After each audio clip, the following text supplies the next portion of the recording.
Is the digital rights and IT spokesperson for the Greens, and he joins us now. Senator, good morning. Yeah, good morning, Sarah. Let's start with what your concerns are about these smart glasses. Well, I think the concerns the Greens have are the concerns we're getting very much from across the community, that you can be in places that you expect the right to control whether or not someone is filming you or recording you.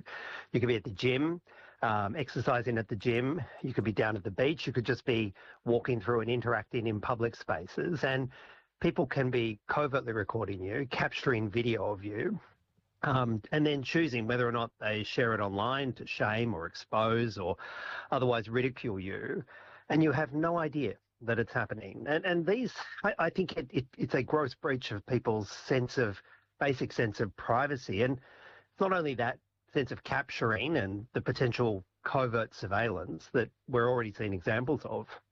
These are also a way in which big tech and big data are gaining vastly more information about who we interact with, how we interact. So it's a double whammy, the breach of privacy, the covert recording, plus also this greater intrusion and data collection from these big tech companies happening in combination.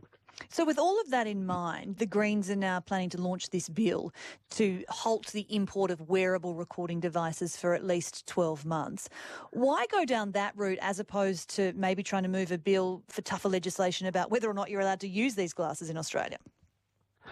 Well, the idea of the import ban is something we can do right now. For once, it would be nice, just for once, if governments got ahead of the tech wave and took some protective action, and then we had 12 months in which to get our privacy laws up to scratch, to work out, far stricter controls about these devices. And, when we speak with privacy experts, we speak with people who are actively thinking about how to protect our privacy.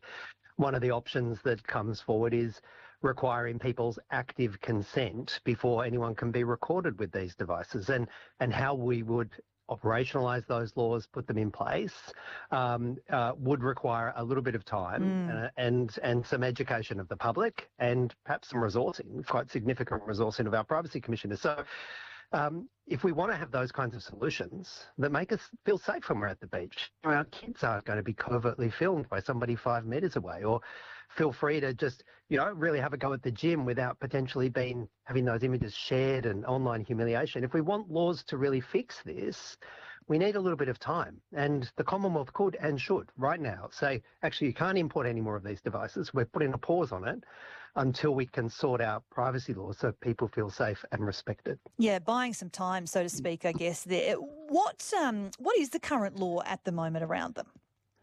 Well, federally, there is pretty much no laws about it at all. There's a patchwork of state and territory laws that prohibit covert filming inside workplaces in some states, my home state of New South Wales, for example.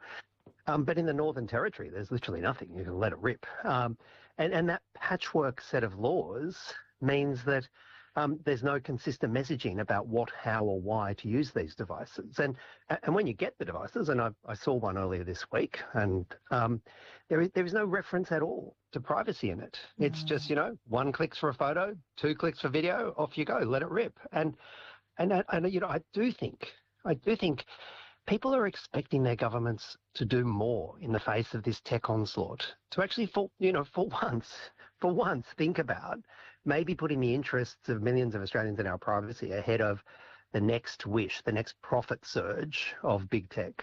Trying to stop the horse before it bolts, and perhaps in previous issues we haven't managed to do that, and we're trying to catch that horse now. You just mentioned there you've seen some of these glasses. A lot of our listeners might not have actually seen them in the flesh. Do they look like normal glasses or sunglasses? Can you tell that they're smart glasses just by looking at them? Well, no, you can't. They're plastic rimmed, so they've got a broader plastic rim, kind of like your sort of a typical kind of arty kind of thick black glasses. And some of them say that you can tell when they're recording because there's a little white light or a little red light that goes on, and therefore you shouldn't worry about the privacy. Now, if you're 5 metres away on the beach, or you're on the other side of the gym, or, you're in public and you're trying to deal with a screaming kid or something, you're not going to be looking out for someone having a little white dot appear on their pair of sunglasses or their pair of glasses, 5 or 10 metres away. That is not a privacy save. And yet that's what the likes of Meta and Kmart are saying should make you comfortable. I don't think it goes even close to protecting privacy. No, I couldn't imagine walking the streets of a city wondering and looking at everyone's glasses just to check whether or not I'm being filmed. I mean, that would be a lot of your day taken up doing that.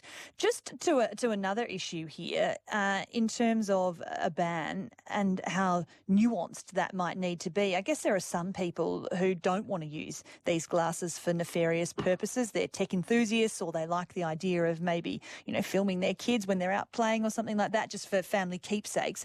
How, I guess, will you come up with legislation that makes sure that those who want to use them for the right reasons still can?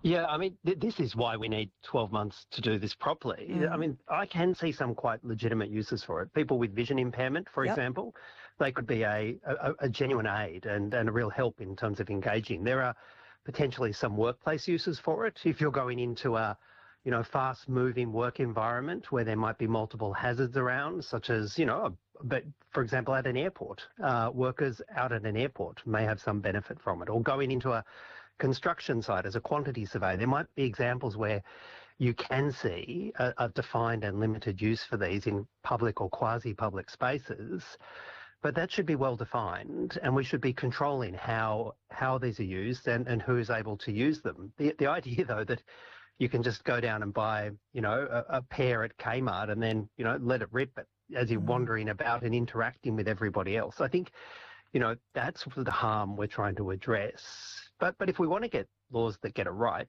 we do need a little bit of time.